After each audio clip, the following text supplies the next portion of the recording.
వారిని మాట్లాడాల్సిందిగా కోరుచున్నాను.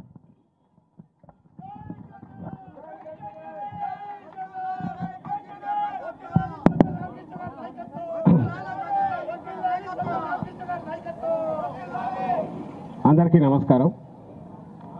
మిట్ట మధ్యాహ్నం పెట్టాడు శ్రీనివాస్ ఈరోజు ఎందుకు మరి ముహూర్తం అట్లా కలిసి వచ్చినట్టుంది.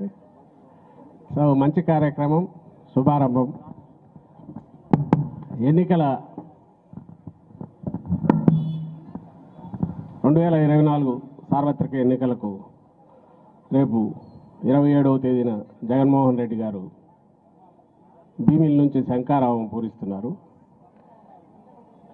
అక్కడి నుంచి వరుస సభలు వైఎస్ఆర్ కాంగ్రెస్ పార్టీ ఈ ప్రాణం పోసి నిలబెట్టి ఈరోజు దేశంలోనే సమున్నత స్థాయికి తీసుకెళ్లి దేశానికి ఆదర్శప్రాయంగా నిలబెట్టిన జగన్మోహన్ రెడ్డి గారు రాజశేఖర రెడ్డి గారి ఆశయాలను ఆలోచనలను పూర్తిగా పుణికిపుచ్చుకొని ఆయన బిడ్డగానే కాకుండా రాజకీయ వారసుడుగా కూడా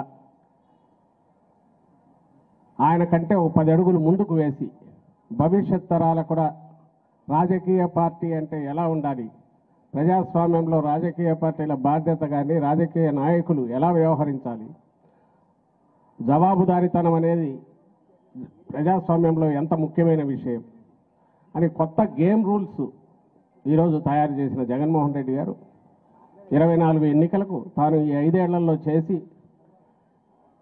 చేసిన సంక్షేమం అభివృద్ధిని షోకేస్ చేస్తూ చూపిస్తూ మళ్ళీ వచ్చే ఎన్నికలకు పార్టీని మమ్మల్ని అందరినీ నడిపించడానికి 27వ తేదీ భీమిలిలో తొలి ఒక మహాసభ, కేడర్ మహాసభ జరపబోతున్నాం ఆయన ఆధ్వర్యంలో. అనుకోకుండా ఈరోజు ఇక్కడ నాకు ఈ అవకాశం వచ్చింది. విజయవాడ సెంట్రల్ ఆఫీస్ ప్రారంభోత్సవం సందర్భంగా మీ అందరితో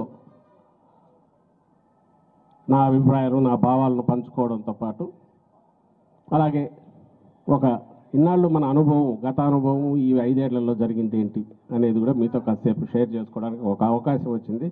అందుకు ముందుగా నాకు సంతోషంగా ఉంది. తర్వాత క్లుప్తంగా ఇక్కడ